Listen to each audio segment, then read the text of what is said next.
Naniniwala tayo doon sa kasabihan na habang may buhay, may Pag-asa. habang may buhay, may Pag-asa. habang may buhay, may Pag-asa.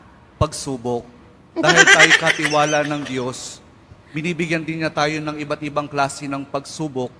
Kaya po doon sa pagsubok na yon, saka pa lang natin mauunawaan na talagang ang ating buhay ay mayroong, habang may buhay, mayroong, Pagsubok. habang may buhay, may Pagsubok. pagbangon.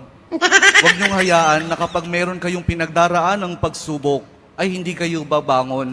Kailangan meron tayong pagsumikap na pagtsatsagaan natin yung ating mga pagsubok na pinagdaraanan.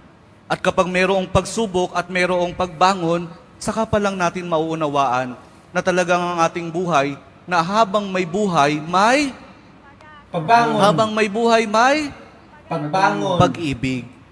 Ang pag-ibig na nagmumula kay Jesus lamang sa ating mahal na poong Jesus Nazareno. Dahil doon, kapag naunawaan natin itong mga bagay na ito, na habang may buhay, may pagsubok, may pagbangon at may pag-ibig na nagmumula lamang kay Jesus, saka pa lang natin mauunawaan at matatanggap na talagang habang may buhay, may